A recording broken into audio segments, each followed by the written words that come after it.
most people say, but I'm so good one-to-one, come I can't speak to a larger group or more important people? So here's the myth that the larger group is different.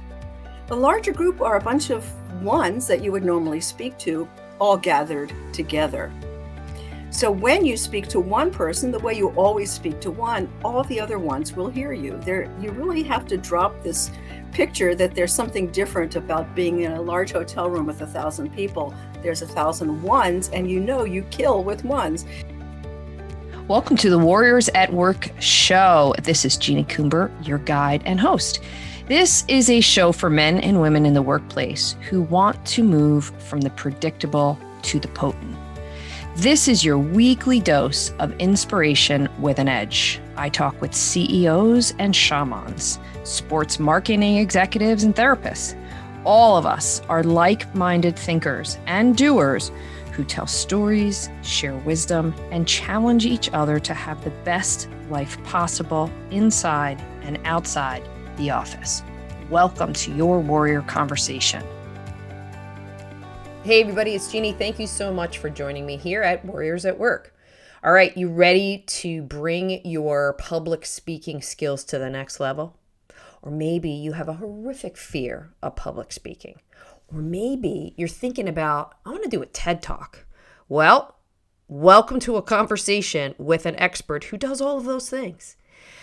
Her name is Dr. Reesa Woolf. She has a PhD in psychology. She's a TED Talk trainer, a worldwide keynote speaker, and a #1 best-selling author. She has literally trained thousands of people around the globe on how to become more masterful in delivering their best self. We talk about her work, day-to-day stuff that she sees, best practices, especially around how do you overcome fear so that you get to a fearless place. We also talk about some ideas from her newest book and how you look confident when you're not feeling it, how you stop the mean talk in your mind.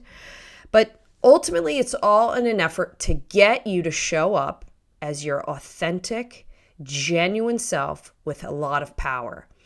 And this conversation obviously is near and dear to my life as somebody who does a ton of work around executive presence and executive communication. I took away quite a few tips and tricks from Reesa, and I know this is going to be a great conversation for anybody who has ever thought about how they could get better at public speaking and maybe get rid of those extra nerves. So enjoy. Reesa, thank you so much for joining me in this conversation. You know, this is one of my favorite subjects, and I was thrilled that you are going to join me in this conversation. So thank you so much for joining me here today. You help so many people. It's a pleasure to be part of your world. So here's what I really want to get into this because I'm so fascinated in why you chose this work. So PhD in psychology, TED Talk trainer, worldwide keynote speaker, #1 best-selling author. You've literally trained thousands of people around the globe. Why did you choose this work around public speaking and helping people overcome their fears around it? Early in my career, in my 20s, I was invited to do, at the time I was doing another topic. I was doing career counseling for executives. I was invited to do a seminar for adults. It was AT&T at the time. And when I stood in front of them, I thought, oh, this is where I belong. I had done other things and I continued doing training. And in fact, I worked for the largest and oldest management training company, the American Management Association, as a senior trainer. And I taught management skills for new supervisors for years and public speaking. And it kind of evolved. That I said, gee, I'm getting all these 5.0s for my speaking. I think I'm going to be a keynote speaker at conventions. And I did do that, and I was great. But here's the thing that answers your question. I realized, yes, I'm a great speaker at conventions, but my very special skill is I know how to make anyone in the room be able to speak on a stage. And that's it. And why did I write a book about it? Because I've noticed in the last couple of years, good people around the world are not speaking up. And I thought, well, I know how to do it, and I know how to teach them in a way that scared speakers will learn. They'll never learn from an academic book, so I wrote it real simply and engaging, and I am pleased. It's really a pinnacle of my career to pull all of my background together. I love that. And so much of the work that you do is around mindset. And as an executive coach that also does a lot of executive presence coaching, I know that that is absolutely crucial. And I'll often encourage people that I'm working with, train your brain to follow what's working Mhm. versus what's not working. And a big part of your work is helping people to overcome their fear and their confidence issues. And you shared with me when we were preparing for this conversation that many people who are afraid of public speaking never talk about it. They don't tell anyone. Say more about that. Who wants to say to their coworkers or anyone else they work with, "I was scared out of my mind yesterday. I threw up on the way to work," and I do that every single time I speak. These are the people who generally will sit in the back of the conference room so they won't be visible. But now with Zoom, everybody's up front. So pretty much a lot of people are kind of saying, all right, I have to handle this. Or mostly, I hear from people who are about to be promoted or are promoted and realize, gee, I've been turning down promotions all these years for the public speaking. Now I have this and I have to speak in 3 months. So that's what gets them motivated.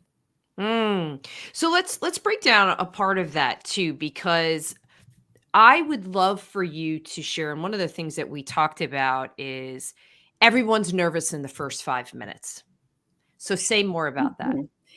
People who are afraid of public speaking, one, really have never taken a course or applied, I would guess, taken a course in public speaking. So I first, in the book, made sure that I did every little step to help people learn how to do public speaking and the subtleties. I mean, I train TED Talk speakers, so I know the subtleties that even if you're afraid, it has a section in there of how to look confident when you don't feel it.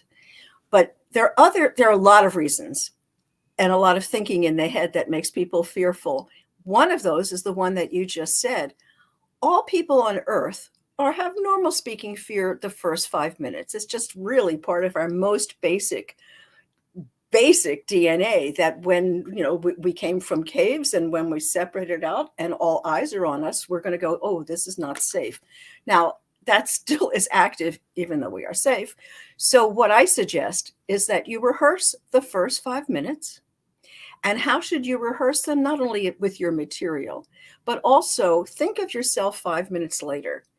And you know how Mm. you're more comfortable. So I say select, copy, and paste 5 minute later you, because look, you are the same person with the same knowledge. No one has to know or be distracted by the wacko stuff that's in your head, which we're going to talk about how the Mhm. antidotes to those. But the point is that rehearse the first 5 minutes and frankly, the last 5 minutes too, because that's where people listen the most. And this way you can turn on your best self. And when you get more confident later, great. And if you don't, it doesn't matter. You never actually have to be confident. I do not teach how to be confident. I teach how to write well and deliver well and look confident, act confident. You might want to throw up the whole time. People aren't there for you to do a TED talk. They just want your stuff. And then they want you to be quiet so they can go back to work. Put it in perspective.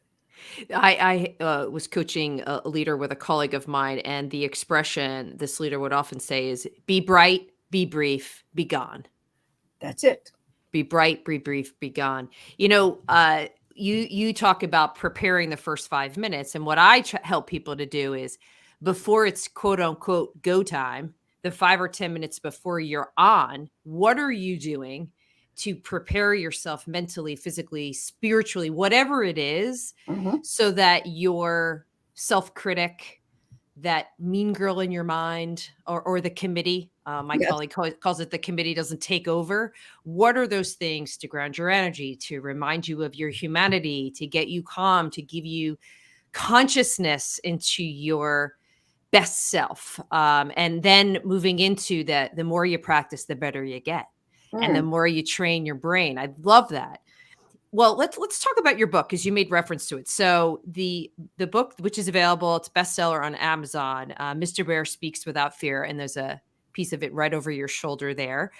It really gets into this fear game in great detail. And why I was so attracted to this conversation is I had a horrific fear of public speaking earlier in my career. I mean, it was debilitating, but it would often show up in smaller group dynamics. So when I was running meetings, I was in a financial services organization. I manufactured behaviors that I thought were needed in various situations. Uh-huh. And so what would happen is, the more you memorize and the more you challenge your natural inclination and your natural personality elements, the more your brain starts to go, what are you doing? Wait, that doesn't sound right.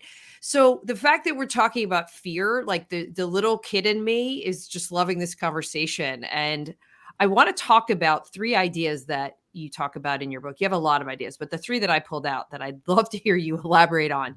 First is look confident when you don't feel it. Say more. If I said to anyone listening or watching, show me how you look when you're scared, they would, they'd look scared. Okay, show me how you look when you're confident. They would look on Zoom, look at the camera. If you're in person, you would look at different people around the world, and then say, okay, turn it off, look scared again, look confident again. And when they're finished, I say, so you can turn on looking confident anytime you want. And they realize they can. I said, that's what you're going to do forever.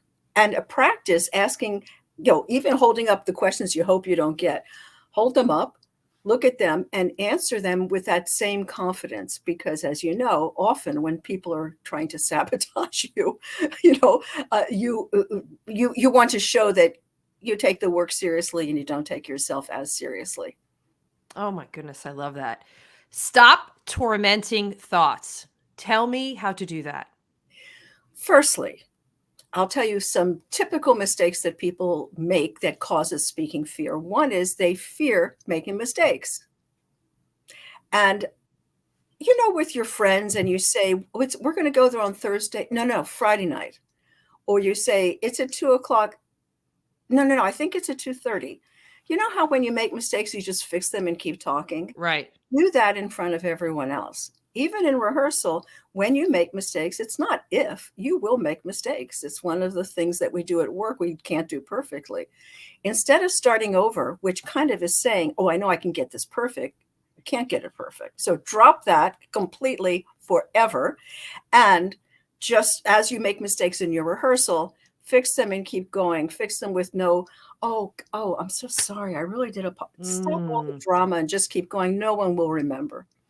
That's number 1. Do you love that? I love it. Well, and look, the communicating with impact or influence or however you want to frame it, it's never about perfectionism. Perfectionism is weird. We're striving for human.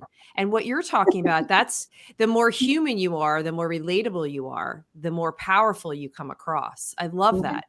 Mm-hmm. And the thing is, it's not even that we're showing our vulnerability and it's not anything as big as that. It's just when you make mistakes with friends, you fix them and keep talking. Just do that. It's as simple and baby simple as that. The second thing I want to bring up is many people who are fearful of public speaking. They know they're going to speak at the meeting. They kind of know what they're going to say. And then they show up, but they give an impromptu, spontaneous speech. They've written nothing down. Or worse, they've written it out completely. If you write your notes out completely, if they're on PowerPoint notes, if you have them printed out, it's saying, let me make sure I lose my place as I'm speaking.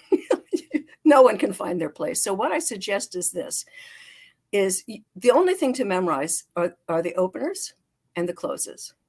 The openers so that you grab people's attention, and the close because that's why you're there. The whole talk is about giving lots of reasons why people should do this thing you're going to ask for. And in the middle, you simply have an outline or a mind map, whatever works for you. Rehearse using that. People who are horrified at the idea of not writing full sentences. It's because they're afraid that if they have only the key words, the ones that they talk about all the time, they won't be able to flesh out the rest of it. And for those people, I say, take your first bullet that has just your key words that you want to make sure you include. Those are the only words you have to say. The rest of it is to make it grammatically correct. And the mind mapping, if for those that don't know what it is, say more about that. A mind map, when I used to teach publics, as I said, I taught for the seminar company for years and years, and I always taught here, list in an outline your 3 points. All right, how would you talk about main point 1? Well, that's a lot of focus. The way that our minds actually work is we think of this idea, oh, this would be good for the talk. Oh, you just saw that someone at work said something, I could use that for a main point too. Or I'll read something, or I'll hear something on a podcast. And it's very random. So if you put the main points in a circle, each one, and then just kind of like rays of a sun, put your ideas as you think of them, just put them to the circle they belong. That's how you easily write a talk. And then you have to edit it after that, just to, the most important points, so that you're not, going off on things that aren't relevant to people. So the big thing is to come in with notes, rehearse each line, and make yourself say it several different ways, so that your mind can trust, your scaredy part can trust that, oh yeah, I can make up a sentence with this thing. And then use only the outline for the middle part. And when I say memorize the open and close, make them short. I'm not that smart, but do it with a lot of not excitement, just act it out with your voice. So when I say there's several things that I found that are going to help us really retain a lot more of our clients, that's a nice line, a good opener. But if I say I found several things that will help us retain our current clients, that's what I'm going to talk about today. Can you see how using your voice and your body language to act it out just is going to grab people to look at you? And then you can go on and give your talk. Well, when I think of tormenting thoughts too, here's something that I notice a lot, and I'm so curious on your opinion. Either they had a bad experience before, or there's someone in the audience they're very nervous about that's going to be there. How do you help people to get over a lot of that mind chatter? That's the bulk of my work. And that is because I do one-to-one coaching now. That's it. When people say, when I was 21 years old and, this older person at work, he liked kind of picking on the kids and I didn't know. And he just humiliated me in front of others. I'm just horrified after that experience. And I say, well, you're 35 now and you have a lot of knowledge, not only about your subject, but also you have been used to speaking. If that same person came here today and did that same thing, what would you do? And they say what they would do. So it's remembering that, yes, in that situation, that was unpleasant, you were taken advantage of, or maybe you didn't, whatever the awful, unpleasant situation was. But that was then, and here's now. Yeah. So it's reminding them of their adult self. Of their experienced self. Like, yes.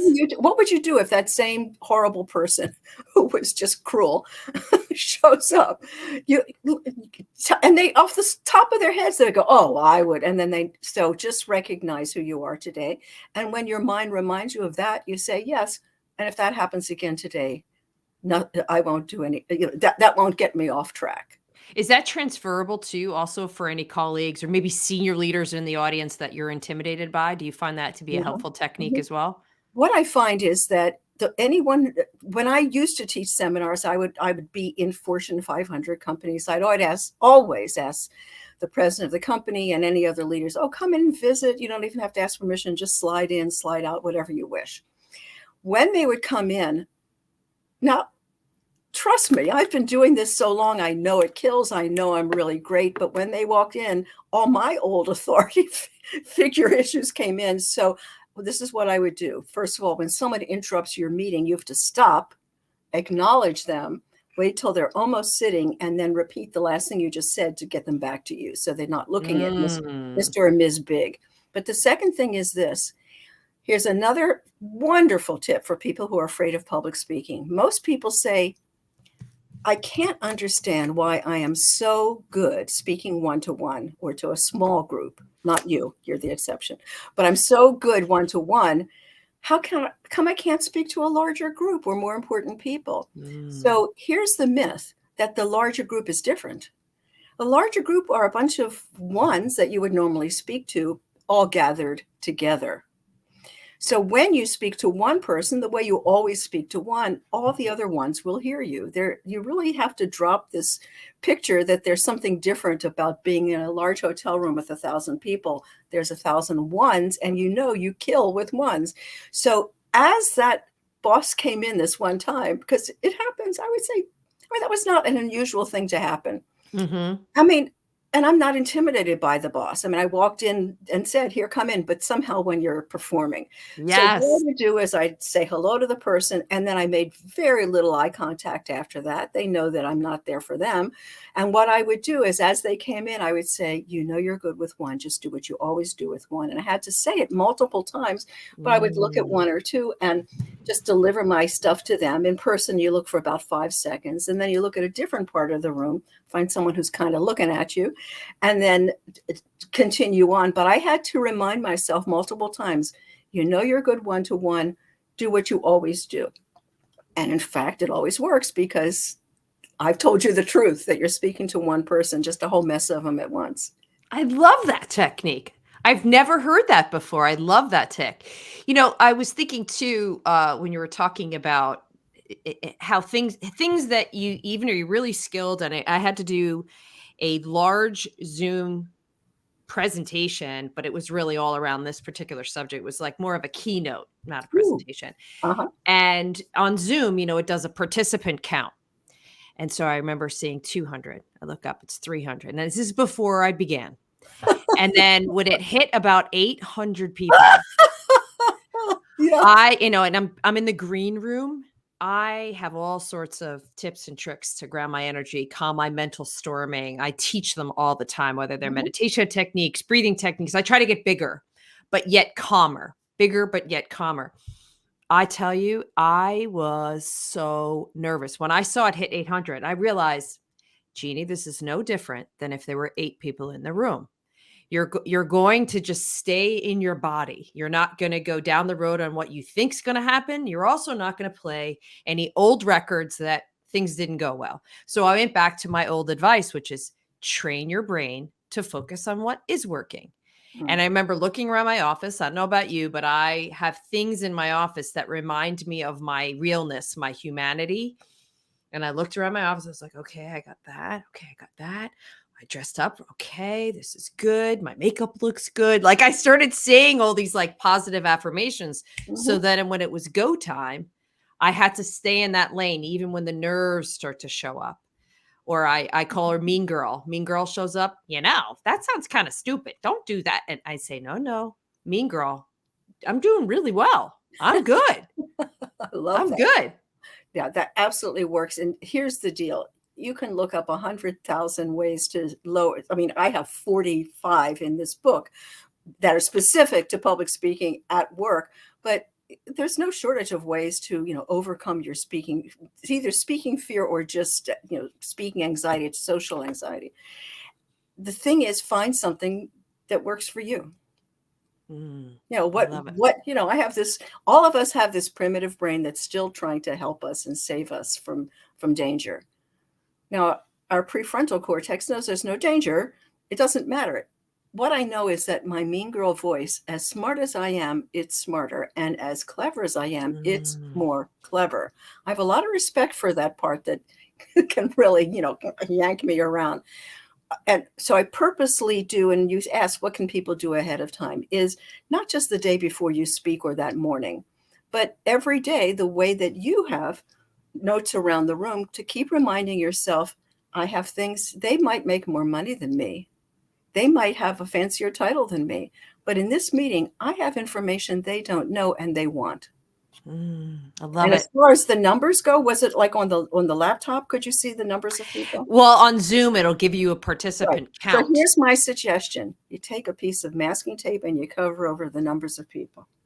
I love Mhm. it. Mhm. Yeah. Well, I ended up not looking at it anymore because I was like, this isn't going to help me. All Mhm. this is going to do is to make me crazy. All right. So let's go to the third one that I loved. And again, I know you have a lot in this book, but this third one I thought was so cool. Recover from speaking mistakes. Now, we have all been in those situations where if something goes wrong, you trip up or you forget something, Mhm. you don't want to let that amygdala go, oh my God, fight or flight, take over, because then the mind goes blank. Mhm. You want to That's what switch yeah, gears. that's Mhm. it. Was the first thing that I brought up, and I would say that typically when people call me, I say, what is it? It's that I can't believe I can speak in front of us one or two and not a group. And also, and I just fear if I make a mistake, they will think. All of that's not true. Here's the deal. When you trip over a word, like oh, by the way, another thing to do to lower your fear, I love to speak fast. I love to talk fast. I grew up talking fast at work. And when I'm teaching, I slow down because I know that people can't really, I mean, if I have wonderful ideas and they love the idea, they can't take home with the idea because they're already I'm already onto the next thing and they can't really absorb it. So it's just not as powerful. It's just, if your whole goal of speaking is to transfer information from your head into their head, then you have to speak in a way that works for them. I suggest you speak even slower than normal. Like this way of speaking for me is slower, way slower than my at home voice. The reason I do it is that your intuition, your brain, you'll look at your note, look up, and your intuition, your brain will tell you what to say. But if I speed up to it's 4 times faster than we should speak. If I listen to that and keep up with it, which I have done in the past, then I don't have a chance to listen as much. It makes me more anxious. All of those things are bad. So, one, speak slower. Then, when you do make a mistake, if you've tripped over a word, for me, when I start tripping over words, it means I'm speeding up. And I'll go, oops, slow down. Stop and say, I was going to say something about a bullet on the next screen, on the last screen. Let me go back. No one minds that. Why it bothers you so much is that it feels like, oh my gosh, I'm taking like 15 seconds to get back to that screen. You probably did it in 8 seconds at most. Plus, they want to hear it. Or you can say, on the last screen, I just realized I missed a point, and let me just fill you in now what that is. But look at my body language. I don't Mm. feel happy about this, but I'm showing them that I'm okay with it. Because when you speak, you set the tone in the room. And everyone here has watched someone who's so fearful, especially someone who never speaks and they have to speak at some large event. When you see they're nervous, it's contagious. You feel uncomfortable for them.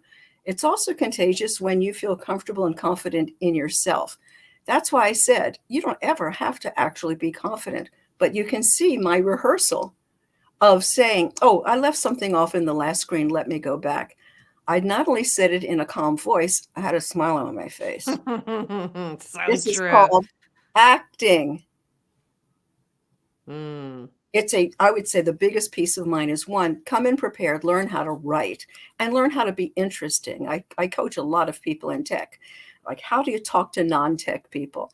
And, come in with your material. If you have notes and it's on Zoom, you can put your outline notes or your mind map right next to the camera, and then you look brilliant. Or at work, if you're in person, use PowerPoint screens, but use the laptop so you can see, or print it out, 3 to a page, and then you can put your notes next to it, but it's always short notes. And when you've forgotten something, you just go, oh, just as I think I skipped a bullet. Mm. Nothing. Like what you were saying before, if you were speaking to a friend, wait, did I mean this versus that? Rather than going, oh, I forgot a bullet.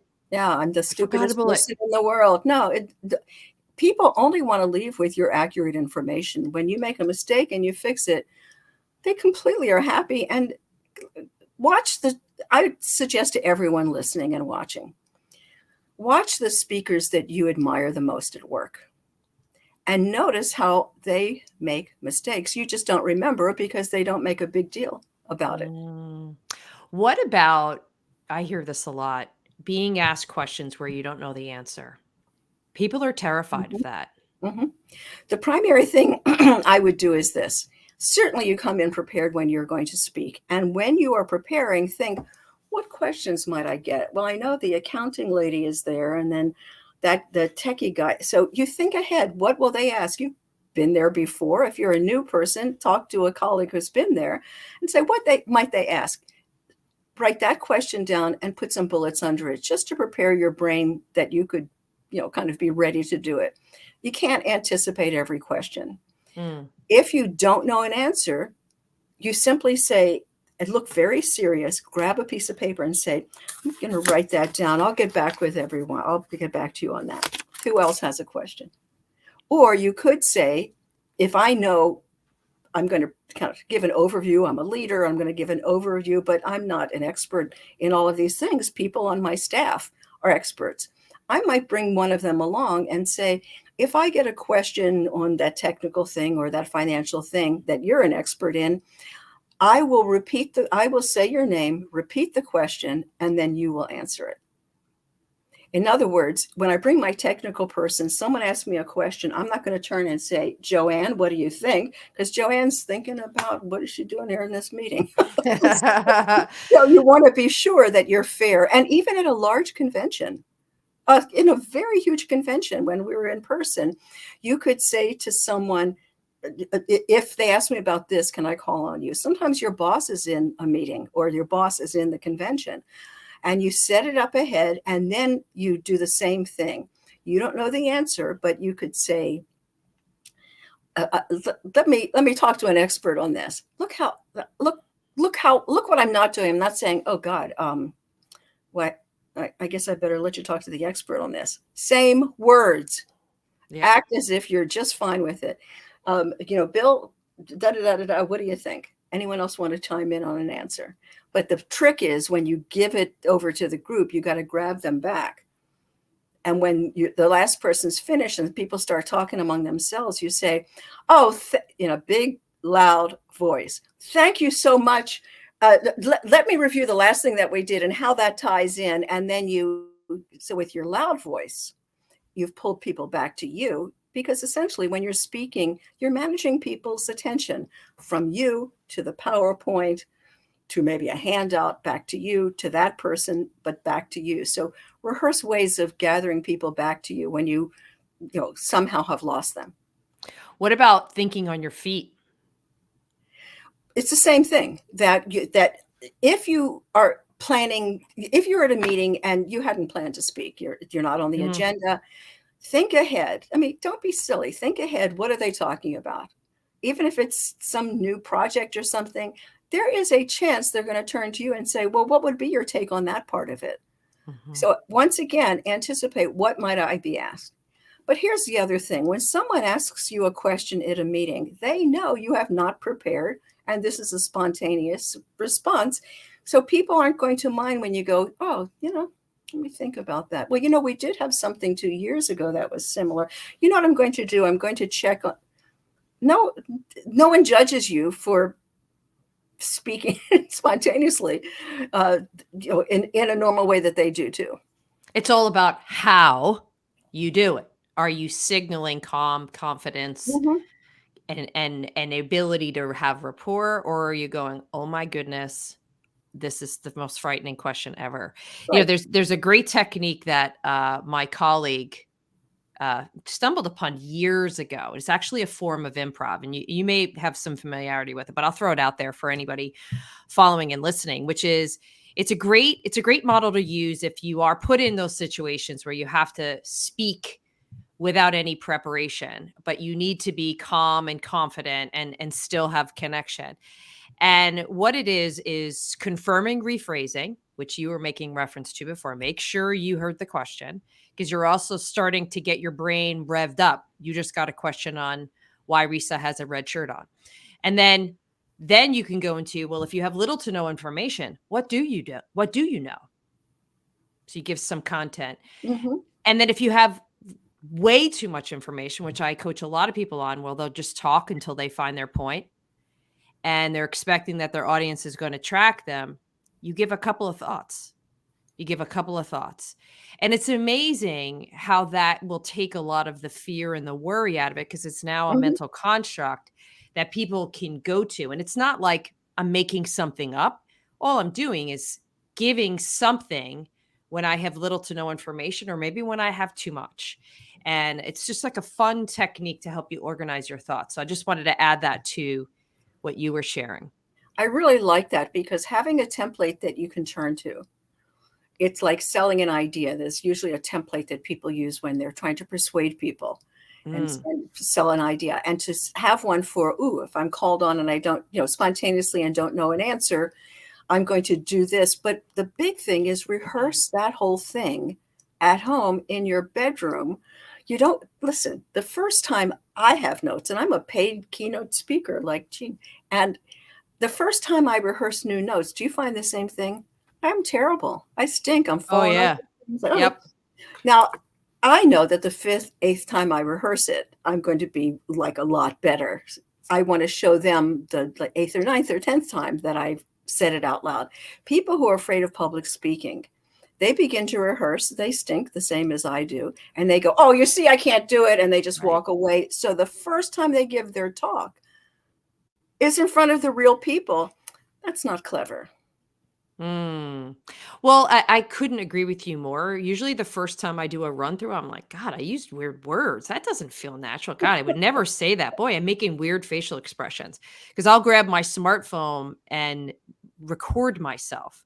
Mhm. And I love the idea that you were sharing before. The opening and closing is really the name of the game. It's how you set the tone and Yes. then what you wrap up with. And whatever you put out there is contagious.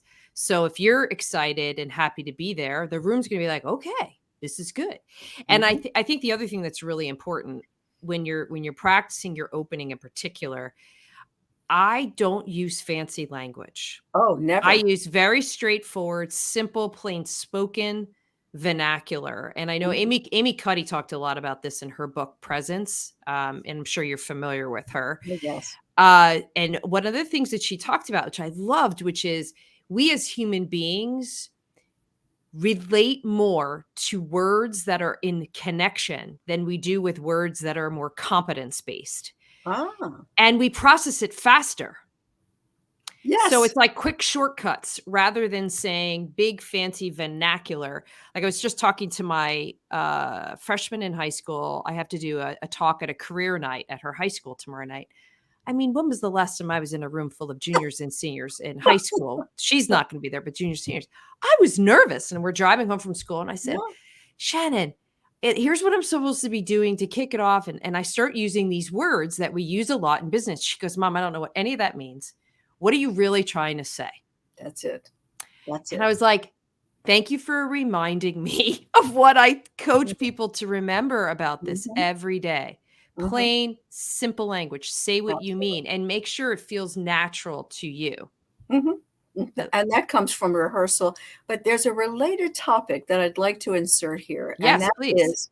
that is so you brought up the whole idea of speaking simply so people don't go, "Oh, I've heard that word. What does that mean?" That you're distracting from your own talk. But I want to Mm, address people who I respect so much, people who are mid-level people or moving up in their career, maybe even higher level, who speak English as a second language. My first career, you can see my age, they told all of us student leaders, "Are you going to be a nurse or a teacher?" So I was a speech therapist, which has come in quite handy now that mm, I train people who are really moving up in their career who speak English as a second language. I'm the granddaughter of immigrants, so it's kind of a mission for me to be extremely helpful. Here's the deal. People who are fluent in English, often people still say to them, would you repeat that? What was that? Could you speak slower? Could you speak louder? I'll tell you in 30 seconds how someone who speaks English as a second language can turn their accent from distracting like that to charming. Number one, speak loud enough that everyone can hear. Speak slowly. I know that when I work for the United Nations for 3 months in Rome, and I have dyslexia and I always memorize my 20 phrases when I travel, but pretty much I saw I was speaking quietly and fast. Went, oh, so it's natural when you're afraid no one understands you. You want to get over it. So I was thrilled to re-experience that. So those are the first two things, but here's the one that's most important. Say each word completely. I grew up in Baltimore, Maryland, and Baltimore, Maryland, no one says any final consonants. Even today, when I go visit them, I talk like this because it's natural to do that. Is that, and when I was 12 years old, these girls came down from another city. They were in our same club, and they spoke differently. And I went, oh, you can choose how you speak. And from that moment on, I've been actually saying words completely. That alone will make a massive improvement in people's comprehending you when you speak English as a second language. It is not your accent. It is how you are speaking. The definition of a speaking problem is when people listen to how you speak instead of what you're saying. And this way you eliminate that. Everyone enjoys someone with an accent if they understand 100% of the words. It's not an accent issue. That is brilliant. I love that. So let's talk about your approach, because I know you're doing coaching one-on-one, and you're prepping people for presentations, for TED Talks, helping people overcome their anxiety about public speaking. Tell us a little bit about your approach. I had something very wonderful and lucky happen in my life. The person who invented cognitive therapy was Dr. Albert Ellis. He even had the Albert Ellis Institute in New York. I saw Dr. Ellis and I went to his institute when he was in his 90s. His brain was exactly the same, sharp, funny, delightful, remarkable, fast fixing people. His body was wrecked, but his brain was the same. And what he would do on Friday nights is he would take two different people for a half hour each. After he finished, anyone in the room could ask a question or make a comment. I can tell you right now that it felt as if I was watching Freud, because he is, like, currently the only thing that's really popular now is cognitive therapy. Yeah. And that's what he made up. So I guess I did learn from the master. I'm still friendly with his wife. I really apply that immediately to the fearful thoughts. When I work with someone, the first sessions are always to get rid of their fearful thoughts. I ask them to write down, what are your fearful thoughts? And then we look at them one at a time. That's so powerful. So powerful. Wow. Yeah. There's a therapist that I interviewed once, and she said, naming wherever you are normalizes how you're feeling. It's what we don't express, which goes back to your original point. It's like, a lot of us have this, but we don't talk about it. So let's bring it up and figure out, okay, what's the problem? And let's dismantle the problem. So let's talk about the TED Talks, something that I've been thinking about, but have not actually made any progress on that thought. But whether it's an actual TED Talk presentation or prepping people for it, what do you feel are some of the best practices for TED Talks? A TED Talk is even more a whole different, a different skill set, an added skill set than even speaking on a convention stage. A TED Talk is more like a Broadway performance. It used to be 18 minutes. Now it's about 11 minutes. They've adjusted to how things actually are right now. And I would say, first, talk about something that you actually care about.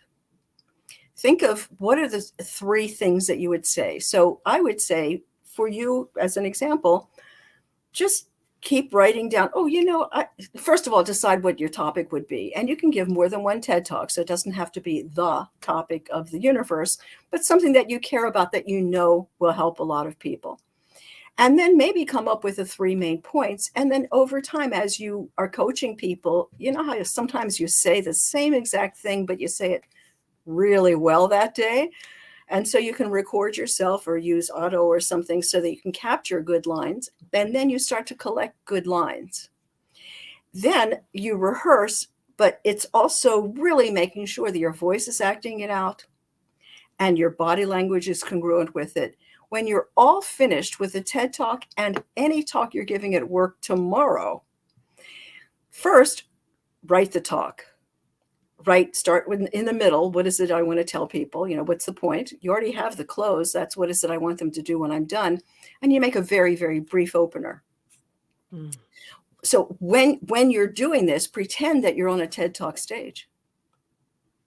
Mm. And this way at work all the time, just write your talk, make sure your talk works. It's only at the end that stop and go, all right, I know people learn better even when I have a visual. Let me add PowerPoints to this finished, full, and effective talk. Mm. That's when you have something good. You don't need many visuals. You can hold people's attention. My visuals are more like an outline that I filled in so that they see what's coming, but it puts the attention on you, the speaker. When I walk into someone's presentation and their talk is written on the screen, my thought is, why don't you just mail me that talk because I don't need to be here. Right. Right. Oh, I love that. Oh, we talked a lot about challenges that we both have observed and suggestions on how to help them remedy some of those challenges. Is there anything that I didn't ask you as it relates to challenges you see and ideas or quote unquote fixes that you offer? I would say, think of the people you work with. There are people at the top 20% that they get who you are, they respect who you are, they're going to like everything you say. Then there's that middle group that kind of has gotten to trust you and know you. Then there's the bottom 20% Mm. who they don't like anyone, and all they're doing is trying to cover up the fact that they're kind of incompetent or mean or cruel or whatever. Mm-hmm. So when you're looking on Zoom or in person at people's reactions, look at the people that are in your top 20%, even the middle group. Mm. Now, That's I great. certainly am extremely polite with the lower 20%ers because they're the ones who talk about you behind your back and spread Right. lies and sabotage you. So I'm extremely polite and make it a point of being friendly with those people. But when I'm speaking, I don't look to them for feedback. That's crazy.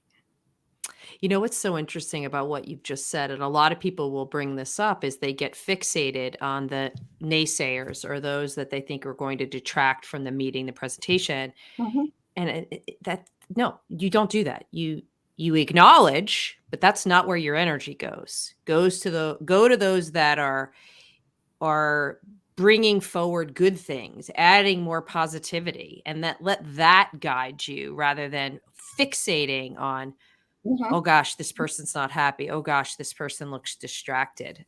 So I'm so They're glad that you brought that up. they're like and one other thing, if there's someone at work that always interrupts everybody, rehearse what you're going to do when that happens. Because you can say, "Oh, there's just one more thing. Can I finish this?" That is completely acting. Everyone will respect you that you stood up to the bully. Mm, that's great. All right, so then let's talk about a personal challenge that you've had around public speaking. So, where would your brain go if I were to say, okay, Reesa, here you are, you're doing this work in the world, but what was your most memorable public speaking experience that maybe did not go as well as you would like? Luckily, this was fairly early on when I was hired to do speeches at like conventions or small gatherings. There was a company that was having their annual meeting. That's a very frequent time that people call me in. And I always call ahead to say, what are people looking for? What are the main things you want me to, let people know about? And, how do I get into the building? All the usual stuff. I kept getting the same vice president over and over, and he assured me these are the issues. This is a big one. This is really a big one. This was a problem. When I got up to speak, within moments, I saw that his idea of what people needed and what they needed were quite different. And in fact, I could see I was losing people right away. It was Mm, extremely unusual because I've been doing it for so long. I know that if I have information, I can shove it into people's brains in a usable way. That's how I write all my books also. When I finished that talk, I said, as I'm driving home, I will never show up unless I've spoken to 3 people ahead of time. So this is what I suggest people do to prepare for a talk. You might not write the talk until right before you have to give it. But when someone asks you to speak, say, "Oh, who you say to that person, can I make an appointment with you to find out what What is the purpose of it? What do you want me to do? And then I'll say who's going to be there. And let's say it's a combination of tech and marketing in the same room. Ooh, lucky you. What I would say is, would you give me the name of someone who kind of is, is typical of the tech people, and someone from the marketing group? Because I'd like to ask them the same questions. What happens is when you speak to three people, you start to see a pattern of what actually is important and what isn't. That was being scared straight after that appointment, and it's worked ever since. Calling three people is good. And you can even say, when I spoke to Bill before I came here, he said that, and that could be part of your opener, which gives you a lot of credibility because you're connecting yourself with Bill as if he respects you and they should listen too. There are a lot of hooks to get people to pay attention to you when you first begin.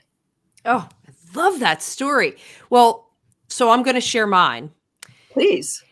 And I made the mistake of adopting the philosophy that you need to memorize. Oh. And this was, again, earlier in my career. I was a very, very nervous public speaker. I was also somebody who was moving very quickly up in the ranks in the organization.